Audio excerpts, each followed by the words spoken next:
أعوذ بالله من الشيطان الرجيم. بسم الله الرحمن الرحيم. تلك الدار الآخرة نجعلها للذين لا يريدون علوا في الأرض ولا فسادا. صدق الله العلي العظيم. وفقنا الله إن شاء الله اليوم لزيارة أمير المؤمنين وزيارة مقبرة وادي السلام. وحقيقة انتابني شعور غريب، وحبيت أن أوصي نفسي وأوصي كل واحد يشوف نفسه كبير، كل واحد يشوف نفسه ورا ناس، ورا جاه، ورا عشيرة، ورا حمايات، ورا أنصار. شوف هاي المقبرة، كم شيخ عشيرة ورا آلاف من الرجال، كم مرجع، كم شخصية، كم وكم من الألقاب والألقاب الدنيوية. شنو النتيجة؟ هاي النتيجة قبور، حتى الاسم تغير من فلان الفلاني إلى جنازة، إلى قبر، إلى مرحوم. شوف شلون.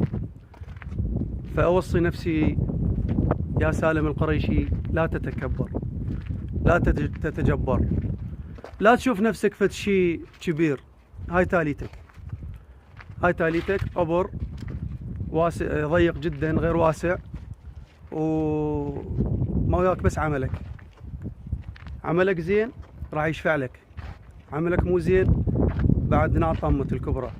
يوم لا ينفع مال ولا بنون إلا من أتى الله بقلب سليم.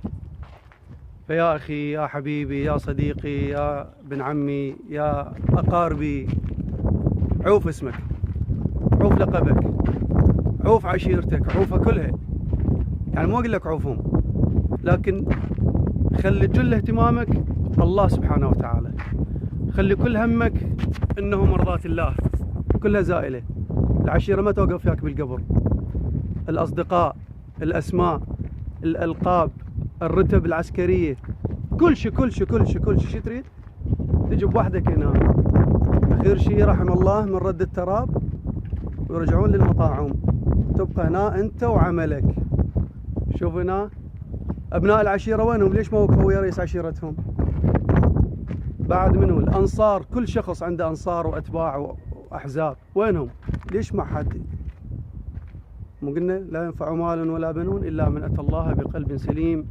نسأل الله حسن العاقبة لنا ولكم وللجميع، ونسأل الله الهداية لي أولا كوني مذنب، وأسأل الله أن يوفقني وإياكم جميعا. خادمكم سالم القريشي من مقبرة وادي السلام.